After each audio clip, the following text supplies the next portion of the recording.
August 3ஆம் தேதி தமிழ்நாட்டினுடைய முதலமைச்சர் விஜய் அவர்கள் நேரடியாக கர்நாடகத்துக்கு சென்று இதுவரையுமே எந்த ஒரு அரசாலும் கடந்த ஆட்சி காலங்களில் எந்த ஒரு கட்சியும் அரசும் பண்ணாத ஒரு சாதனையை பேச்சுவார்த்தை மூலியமாக டி.கே. சிவகுமார் அவர்களை சந்தித்து தமிழ்நாட்டிற்கு திரும்பும் போது காவிரி நீரோடு தான் வருவாரு அப்படின்ற பில்டப்பை தாவேக அரசு தமிழ்நாடு முழுக்க மறைமுகமாக பரவ செய்திருந்தாங்க. இந்த செய்தி வெளிவந்ததுமே இப்ப தமிழ்நாட்டினுடைய முதலமைச்சர் கர்நாடகத்துக்கு போறாரு அப்படின்ற ஒரு செய்தியை தாவேக அரசு சார்பாக எந்த ஒரு அதிகாரப்பூர்வமான ஒரு வெளியீடுமே இல்லாம வெறும் ஊடக செய்தியா தான் இதுவரை வெளிவந்து கொண்டிருந்தது. இந்த சூழ்நிலையில கர்நாடகத்தினோட முதலமைச்சர் டி.கே. சிவகுமார் அவர்கள் தற்போது கர்நாடகத்துல பதட்டமான சூழல் நிலவு கொண்டிருப்பதால முதலமைச்சர் விஜய் அவர்கள் கர்நாடகத்துக்கு வர வேண்டாம் அப்படின்ற ஒரு அறிவுறுத்தலை கொடுத்திருக்கிறாரு. அப்படி என்ன கர்நாடகத்துல பதற்றமான சூழல் என்பது போயிட்டு இருக்கு. இந்த பயணம், இந்த சந்திப்பு என்பதே முதல்ல யார் கூப்பிட்டா? கர்நாடகத்துல இருந்து கூப்பிட்டாங்களா இல்ல விஜய் அவர்களே நானே வரேன்னு சொன்னாரா? இப்படிப்பட்ட சந்தேகங்கள் இருக்கக்கூடிய இந்த சூழ்நிலையில நீங்க வர வேண்டாம் அப்படின்னு கர்நாடக முதலமைச்சர் சொன்னார்னா என்ன நடந்துட்டு இருக்கு? இந்த காவிரி அணை தொடர்பான விஷயம் இப்ப அடுத்த கட்ட நகர்வுக்கு என்ன போயிட்டு இருக்கு? இது தொடர்பான அனைத்து தகவலையுமே இந்த பதிவுல விரிவாக பார்க்கலாம். முதலமைச்சர் விஜய் அவர்கள் கர்நாடகத்துக்கு போறார் அப்படின்ற செய்தியை அவங்க அதிகாரப்பூர்வமாக வெளியிடல. அப்பதுல இருந்தே பல்வேறு தரப்புல இருந்து எதிர்ப்புகள் என்பது வர ஆரம்பிச்சது. நீங்க எதற்காக முதல்ல போகணும், நீங்க போயிட்டு என்ன சாதிச்சுட்டு வர போறீங்கன்ற கேள்விகள் தான் முதல்ல வர ஆரம்பிச்சது. தாவேக அரசு சார்பாக அபிஷியல் நியூஸை இதுவரையும் அவங்க சொல்லாம இருக்காங்க. முதலமைச்சர் விஜய் அவர்கள் இந்த மாதிரி போறாரு, கர்நாடகத்துக்கு போறாரு, டி.கே. சிவகுமார் அவர்களை சந்திக்கிறாருன்ற மாதிரி அவங்க அரசு தரப்புல இருந்து எந்த ஒரு நியூஸுமே கிடையாது. செய்தி நிறுவனங்கள் மட்டும்தான் போட்டுட்டு இருக்காங்க. இப்ப முதலமைச்சர் விஜய் தலைமையிலான ஒரு படை என்பது தயாராகி கொண்டிருக்கிறது. கூடவே ஒரு 13 பேர் போறாங்க. யார் அந்த 13? நீங்க இந்த நீர்வளத்துறை அமைச்சர் புஷி ஆனந்த் உட்பட ஆதவ் வஜ்ரா மாதிரி ஒரு 13 பேர் அதிகாரிகள் உட்பட எல்லாருமே போறாங்க. இந்த மாதிரி நியூஸ் வந்து செய்திகளாக கிடைக்கின்றது அப்படின்னு சொல்லி செய்தி நிறுவனங்களே போடுறாங்க. அப்போ எப்படிப்பட்ட அதிகாரப்பூர்வ தகவலே கிடையாது. அதை தாண்டி இன்னொரு விஷயம் என்ன பாத்தீங்கன்னா, யார் அழைத்தது, இந்த பேச்சுவார்த்தைக்கு அழைப்பது யார் அப்படின்ற கேள்விகள் தான் தொடர்ந்து வர ஆரம்பிச்சது. நீங்களா போயிட்டு வாங்க பேச்சுவார்த்தை நடத்தலாம்னு கூப்பிட்டீங்கன்னா இல்ல கர்நாடகத்துல இருந்து கூப்பிடுறாங்களான்ற கேள்விக்கே இதுவரைமே தாவேக அரசு பதில் சொல்ல. ஆனா இன்னைக்கு சிவகுமார் அவர்கள் என்ன சொல்றாருன்னா, நீங்க கர்நாடகத்துக்கு வராதீங்க அப்படின்னு சொல்லிட்டு ஒரு அறிவிப்பை அவர் வெளியிடுறாரு. அப்ப இது மூலமா நம்மளால என்ன புரிஞ்சுக்க முடியுது? நீங்க நானே வரேன்னு சொன்னதால தானே அவர் உங்களை வரவானான்னு சொல்றாரு. இல்ல இப்ப சிவகுமார் அவர்களே நீங்க வாங்கன்னு கூப்பிட்டுட்டு இப்ப நீங்க வரவானான்னு சொல்றாருன்னா அதுவே தமிழ்நாட்டுக்கு ஒரு அவமானம் தான். தமிழ்நாட்டோட முதலமைச்சருக்கு கொடுக்கக்கூடிய மரியாதை இவ்வளவுதானா அப்படின்ற கேள்விகளும் இங்க இருந்து வர ஆரம்பிக்குது.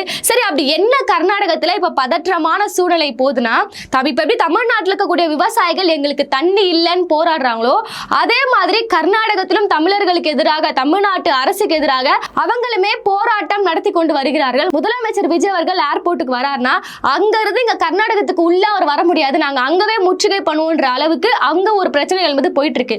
இவ்வளவு இப்போ ஒரு விஷயம் வேண்டாம், இப்போ உச்சநீதிமன்றம் ஒரு தீர்ப்பு கொடுத்திருக்காங்க, நடுவர் மன்றம் ஒரு தீர்ப்பு கொடுத்திருக்காங்க, அதையும் தாண்டி இதன் காரணமாக நீங்க கர்நாடகத்துக்குலாம் வர வேண்டாம் அப்படின்ற ஒரு அறிப்பை இவர் சொல்லியிருக்கிறாரு. இப்ப முதலமைச்சர் விஜய் அவர்களை நோக்கிய ஒரு கேள்வி என்னன்னு பாத்தீங்கன்னா, நீங்க இதுவரையுமே வாயை திறந்து உச்சநீதிமன்றம் ஒரு தீர்ப்பு கொடுத்திருக்கு, காவிரி நடுவர் மன்றம் ஒரு தீர்ப்பு கொடுத்திருக்கு, அதையெல்லாம் தாண்டி இந்த தீர்ப்புகளை அமல்படுத்தினாலே போதும். அட்லீஸ்ட் உங்கள் வாயை திறந்து நீங்களே ஒரே ஒரு வார்த்தை, நான் கர்நாடக அரசை கண்டிக்கிறேன் அப்படின்ற வார்த்தையை கூட உங்களிடம் இந்த எதிர்பார்க்க முடியல. இப்ப இருக்கக்கூடிய சூழ்நிலையில ஆல்ரெடி நான் சொல்லியிருந்த மாதிரி உச்சநீதிமன்றம், நடுவர் நீதிமன்றம் எல்லாமே வந்து ஒரு தீர்ப்பை கொடுத்திருக்காங்க. எல்லாருமே கொடுத்திருக்கக்கூடிய தீர்ப்பின் படி நீங்க இருக்கக்கூடிய நீரை சமமாக பிரிச்சுக்கணும். அதாவது ஒரு அளவு இருக்கு, இந்த கர்நாடகத்துல இவ்வளவு பிரச்சனை இருக்கா, தமிழ்நாட்டில் ஒரு பிரச்சனை இருக்கா, இந்த வருஷம் இந்த தேதியில நீங்க தண்ணி விடணும்னு சொல்லி ஒரு கன அளவோடு இப்போ அந்த வருஷத்தோட மழை பொழிவுக்கு ஏற்ப இத்தனை டிஎம்சி நீங்க திறந்து விடணும்ன்ற மாதிரி ஒரு தீர்ப்பு இருக்கு. இந்த வருடமும் பாத்தீங்கன்னா இப்ப இந்த பிரச்சனைகள் எல்லாமே வந்து வலுவாக வரக்கூடிய இந்த சூழ்நிலையில நடுவர் மன்றமே என்ன சொல்லிருக்காங்கன்னா, தமிழ்நாட்டுக்கு 4.5 டிஎம்சி தண்ணீரை நீங்க திறந்து விடணும்னு சொல்லியிருக்காங்க. டி.கே. சிவகுமார் அவர்கள் பேட்டி கொடுக்கிறாரு. என்னன்னா, நாங்க இந்த மாதிரி காவிரி வந்து இந்த மாதிரி தண்ணி திறந்து விடணும்னு சொல்லியிருக்காங்க, நாங்க மேல்முறையீடு பண்ணுவோம்னு சொல்றாரு. அப்ப நாங்க தண்ணி திறந்து விட மாட்டோம்னு சொல்றாரு.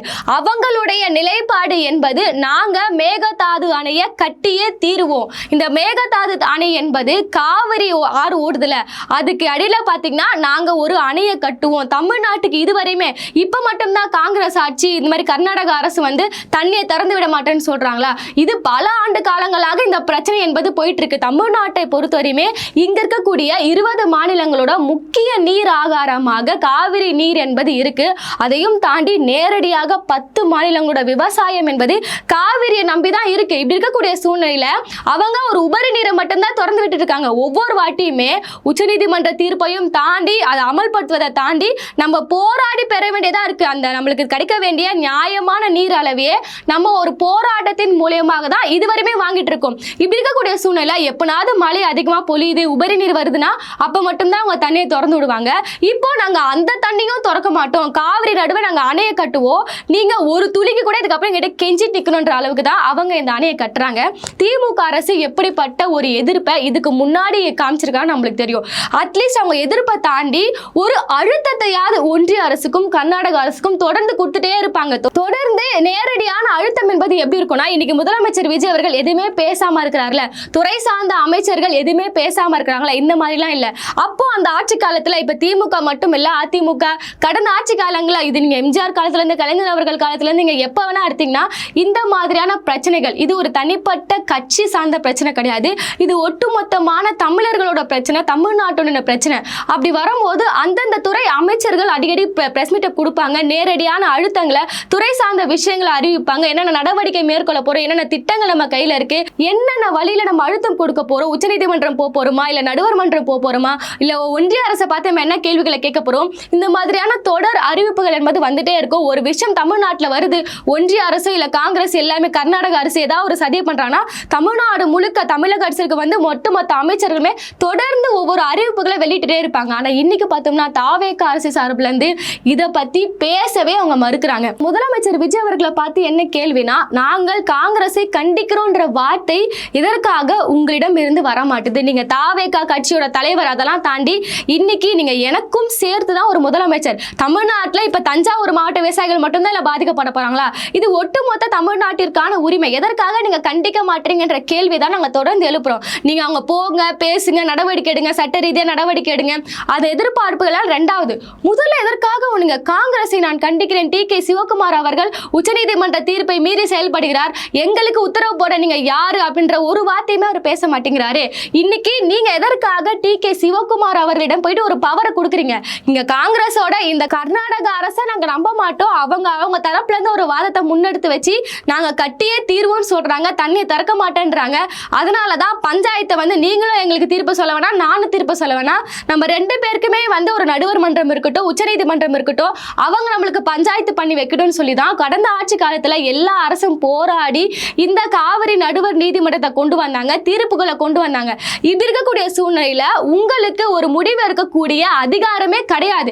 இந்த முடிவை, இந்த உத்தரவுகளை யாரு போடணும்னா நடுவர் நீதிமன்றம் போடணும். நம்ம எல்லாருமே போராடி இவங்க வேணா, இவங்க அவங்க அரசு சார்பாக பேசுறாங்க, அவங்க மாநிலத்து சார்பாக பேசுறாங்கன்னு சொல்லி போராடி ஒரு நடுவர் நீதிமன்றத்தை கொண்டு வந்தா இவர் என்ன பண்றாருன்னா மறுபடியும் கையில எல்லா பவரையும் கொண்டு போயிட்டு நீங்க தண்ணி திறந்து விடுங்க, நீங்க தண்ணி திறந்து விடுங்கன்னு சொல்றீங்க. இன்னைக்கு நீங்க பேச்சுவார்த்தைக்கு போறீங்க வச்சுக்கோங்களேன், இப்ப அவர் வரவானான்னு சொல்லிட்டாரு, வருங்காலத்துல போனார்னா நீங்க என்ன பேசுவீங்க? அதுதான் இப்ப எல்லாரோட கேள்விக்குறியா இருக்கு. இந்த பேச்சுவார்த்தை என்பது முதற்கட்ட நடவடிக்கை, பேச்சுவார்த்தை இதுவரை எந்த அரசும் பண்ணலையா? அப்ப விஜய் அவர்கள் போனா மட்டும் அங்க என்ன பேச்சுவார்த்தை நடந்துற போது? உங்களிடையே எத்தனை அமைச்சர்கள் போறாங்க, எத்தனை பேருக்கு இது இந்த பிரச்சனை தொடர்பான உணர்வு ரீதியான இந்த சிக்கல் என்பது இங்க யாருக்கு புரிய போகுது? இப்ப உங்க கூட நீர்வளத்துறை அமைச்சர் புஷ்யானந்த் அவர்கள் வராரு, அவர்கிட்டயே எத்தனை பத்திரிகையாளர்கள், செய்தியாளர்கள் நேரடியாக போயிட்டு சார் இந்த மாதிரி மேகதாது அணையை கட்ட போறாங்க, காவிரி அணையை வந்து திறந்து விட மாட்டேன்னு சொல்றாங்க, இது குறித்து ஏதாவது சொல்லுங்கன்னு கேட்டா அவர் என்ன பண்றாரு, துளசி நல்லா இருக்கியாமான்ற மாதிரி அவர் எஸ்கேப் ஆகிட்டு போறார். ஒரு நீர்வளத்துறை அமைச்சரால என்ன பிரச்சனைன்றதையே ஒரு பிரஸ் சந்திச்சு அவரால் வந்து விவரிக்க முடியல. இப்படி இருக்கக்கூடிய சூழ்நிலையில இவங்க எல்லாருமே நீங்க கூட்டிட்டு போயிட்டு என்ன பேச போறீங்க? முதலமைச்சர் விஜய் அவர்களுக்கு இதை பத்தின செய்திகள் தெரியுமா? இன்னைக்கு நம்ம பேசிருக்கக்கூடிய இந்த சூழ்நிலையில கர்நாடக அரசு சார்பாக அவங்க ஒரு அவசர மீட்டிங்கை போட்டுட்டு இருக்காங்க. அது என்ன மீட்டிங்னா, காவிரி நடுவர் நீதிமன்றம் இந்த மாதிரி ஒரு தீர்ப்பை கொடுத்துட்டாங்க, நம்ம இது வந்து தமிழ்நாட்டுக்கு தண்ணிலாம் கொடுக்க கூடாது, அவங்க ஒரு 4.3 TMC திறந்து விடணும்னு சொன்னாங்களா, அதெல்லாம் நம்ம கொடுக்க கூடாதுன்னு சொல்லி அதற்கான கூட்டம் என்பது நடந்துட்டு இருக்கு, மேல்முறையீடு பண்ணுவோம்னு சொல்றாங்க. ஆனா இன்னைக்கு முதலமைச்சர் விஜய் அவர்கள் தண்ணியே திறந்து விட மாட்டேன்ற அளவுக்கு அவங்க தீவிரமா நடந்துட்டு இருக்காங்க. இவர் எதுக்காக ஒரு அனைத்து கட்சி கூட்டம் கூட கூட்ட மாட்டாரு? இன்னைக்கு தாவேக அரசுக்கோ இல்ல அந்த அரசுக்கு இருக்கக்கூடிய அந்த அமைச்சர்களுக்கு யாருக்குமே இதை பத்தின விஷயங்கள் என்பது தெரியாது. ஏன்னா எல்லாருமே பாத்தீங்கன்னா மோஸ்ட்லி கட்சியில் இருக்கக்கூடிய எல்லா நிர்வாகிகள் எல்லாருமே ரசிகர் மன்றத்துல இருந்து வெளியே வந்தவங்க. அவங்களால அரசியல் பார்த்துட்டு இருக்க மாட்டாங்க. இன்னைக்கு எப்படி ஜென்சி கிட்ஸ் எல்லாருமே அரசியல் விஜய் அவர்களோட வருகைக்கு அப்புறம் பார்க்க ஆரம்பிச்சாங்களோ அதே மாதிரி தான் அந்த அமைச்சரோட நிலை என்பதும் இருக்கு. இன்னைக்கு நீங்க டிவி அந்த தூத்துக்குடி இருக்காருல ஒரு எம்எல்ஏ ஸ்ரீநாத், அவர்கிட்ட போயிட்டு நீங்க ஏதாவது இந்த கச்சத்தீவு பத்தி கேட்டீங்கன்னா அவர் நோ கமெண்ட்ஸ் சொல்லிட்டு போறாரு. இப்படிதான் தாவேகா அமைச்சர்களுடைய அந்த நிலை என்பது இருக்கு. இப்படி கூட சூழ்நிலையில நீங்க யாரெல்லாம் அழைச்சிட்டு போறீங்க? நீங்க போகிறதுக்கு முன்னாடி இங்க ஒரு அனைத்து கட்சி கூட்டத்தை கூட்டுங்க. எங்க அதிமுக சார்பாக திமுக, பாட்டாளி மக்கள் கட்சி இருக்கக்கூடிய எல்லா கட்சிகளையும் சேர்த்து ஒரு கட்சி கூட்டத்தை கூட்டுங்க. என்ன நடவடிக்கை இதுக்கு அப்புறம் எடுக்க போறோம், என்ன அழுத்தம் கொடுக்க போறோம், இந்த பிரச்சனை எதை நோக்கி போயிட்டு இருக்குன்ற மாதிரி எந்த ஒரு அனைத்து கட்சி கூட்டமே கூட்டாம நாங்க 13 பேரே போதுன்ற அளவுக்கு நீங்க போறீங்கன்னா அங்க போய் என்ன பண்ண போறீங்க? டி.கே. சிவகுமார் அவர்கள் தெளிவா சொல்றாரு, முதலமைச்சர் வர போறாரு, நான் ஹெலிகாப்டர் ரெடி பண்றேன், அவர் அப்படியே ஏத்திட்டு எங்க ஊரெல்லாம் சுத்தி காட்ட போறேன், பாருங்க எங்க மாநிலம்லாம் அப்படி வறண்டு கிடக்கு, சோ அதை காமிச்சு தண்ணிலாம் திறந்து விட முடியாது, எங்க மாநிலம் வந்து இப்படிதான் இருக்குன்ற மாதிரி அவர் அனுப்பிவிட போறன்ற சிக்னல் தான் அவர் தராரு. அதையும் கேட்டுட்டு இவர் போறாரு. சரி, நீங்க தாராளமா போங்க, எல்லா அரசும் நீங்க ஒரு முயற்சியை மேற்கொண்டீங்க நம்ம நினைச்சாலுமே நீங்க போறீங்களா? இன்னைக்கு விவசாயத்துறை சங்கத்தோட தலைவர் PR பாண்டியன் அவர்கள் சொல்றாரு, நீங்க தாராளமா போய்க்கோங்க, ஆனா வரும்போது அவரையும் அழைச்சிட்டு வாங்க. தமிழ்நாட்டில் இருக்கக்கூடிய விவசாயிகள் எவ்வளவு கஷ்டப்படுறாங்க, தமிழ்நாடு எப்படி வறண்டு கிடக்கு. இன்னைக்கு நிறைய இடத்துல பாத்தீங்கன்னா விவசாயிகள் ஒரு போராட்டத்தை முன்னெடுத்து வச்சிருக்கிறாங்க. விவசாய நிலங்கள் சுடுகாடாக மாறிக்கொண்டிருக்கு. இதெல்லாம் வந்து நீங்களும் காட்டுங்க. நீங்க அங்க போய் பாக்குறீங்கன்னா அவரையும் கொண்டு வந்து காட்டுங்கன்ற கோரிக்கையை முதலமைச்சர் விஜய் அவர்களால ஏத்துக்க முடியுமா? நீங்க அங்க போறீங்க வச்சுக்கோங்களேன், ஒருவேளை அங்க இருக்கக்கூடிய விவசாயிகள் அதே போராட்டத்தை மேற்கொள்வாங்க. இல்லைன்னா கண்ணீர் சிந்தி பாருங்க எங்ககிட்ட தண்ணி இல்லைன்னு சொன்னார்னா முதலமைச்சர் விஜய் அவர்களால என்ன பேச முடியும்? அப்போ அந்த அரசு என்பது அங்க இருக்கக்கூடிய விவசாயிகள் போராடினால் அதற்கு உரிய மதிப்பை அந்த அரசு என்பது கொடுக்குது. ஆனா இந்த தாவேகா அரசு தமிழ்நாட்டுல விவசாயிகள் ஒரு போராட்டத்தை முன்னெடுத்தா கொஞ்சம் கூடமே யோசிக்காம அவங்களோட வாழ்வாதாரம் பாதிக்கப்பட்டிருக்கு. ஒவ்வொரு விவசாயமே அந்த விவசாய நிலத்தை அவங்க பயிரிட்டுக்கக்கூடிய பயிரை ஒரு குழந்தை மாதிரி அவங்க பார்த்துப்பாங்க. ஸோ அவங்களோட வாழ்க்கையை அதுன்னு நினைப்பாங்க, ஒரு தெய்வமாக பார்ப்பாங்க. அப்படி இருக்கக்கூடிய சூழ்நிலையில ஒவ்வொரு விவசாயியுமே முதலமைச்சர் விஜய் அவர்கள் பேச மாட்டாரு. நான் போராடுற ஒரு அழுத்தம் கொடுக்குறன்ற வழிக்கு அவங்க போராடுறாங்க. அப்படி இருக்கக்கூடிய விவசாயிகள் அவங்களோட வேதனை என்பது புரியாம இந்த அரசு அவங்களை எப்படி பாக்குதுன்னா இது திமுகவோட சதி, இதையுமே திமுகவோட சதியா பாக்குறாங்க. விவசாயிகள் அவங்கள தூண்டி விடுறாங்க. யார் வேணா தூண்டி விட்டுட்டாங்க, ஆனா அவங்க போராடக்கூடிய காரணம் என்பது கரெக்டா இருக்கா? அவங்க அவங்க உரிமைகளுக்காக போராடுறாங்களா? அந்த போராட்டத்துல ஒரு நியாயம் இருக்கான்னு பார்க்கணும். விவசாயிகள் போராடினாலே அது திமுக சதின்னு சொல்லி இங்க ஒரு அரசு பாக்குதுன்னா விவசாயிகளோட கோரிக்கையை, உரிமைகளை, வேதனைகளை எப்படி ஒரு மாநிலம் விட்டு மாநிலம் போயிட்டு தாவேகா அரசோட முதலமைச்சர் விஜய் அவர்கள் எப்படி பேசுவாரு? இதுதான் அடுத்த கட்ட ஒரு விஷயமா இருக்கு. இப்படி ஒரு பேச்சுவார்த்தைக்கு போறதுன்றதே தமிழ்நாட்டிற்கு ஒரு அவமானம். அவங்க தரமாட்டாங்கன்றதான் அவரோட ஸ்டாண்டே. அவர் தான் சொல்லிட்டார்ல டி.கே. சிவகுமார் அவர்கள், எங்களோட தயவுல தான் தமிழ்நாட்டுல ஆட்சி நடக்குதுன்னு சொல்றாரு. இன்னைக்கு காங்கிரஸ் வந்து இந்த தாவேகா அரசுக்கு இந்த பெரும்பான்மை கொடுத்து அந்த ஆதரவு கொடுத்து ஆட்சி நடக்குதுல்ல, அதுதான் நேரடியாக சொல்றாரு. இப்ப திமுக அரசு என்பது போயிடுச்சு, எங்களுக்கு எப்படிப்பட்ட ஒரு அழுத்தமோ எதிர்ப்போ கிடையாது, நாங்க ஃப்ரீயா அணைய கட்டிட்டு போடுவோன்ற அளவுக்கு தாவேகா அரச அடிமட்டத்துல தள்ளி பேசுறாரு. இதையும் கூட நீங்க கண்டிக்காம இருக்கிறீங்க. இப்படி இருக்கக்கூடிய சூழ்நிலையில நாங்க மேல்முறையீடு பண்ணுவோம்னு சொல்லியிருக்கிறாங்க. நீங்க இதுவரையுமே வாய் திறந்து நான் போறேன்னு சொல்லல, அவர் வரவேண்டான்னு சொல்றாரு, நான் போக மாட்டேன்னு நீங்க சொல்லல, எதையுமே பேசாம அமைதியாக இருக்கிறீங்க.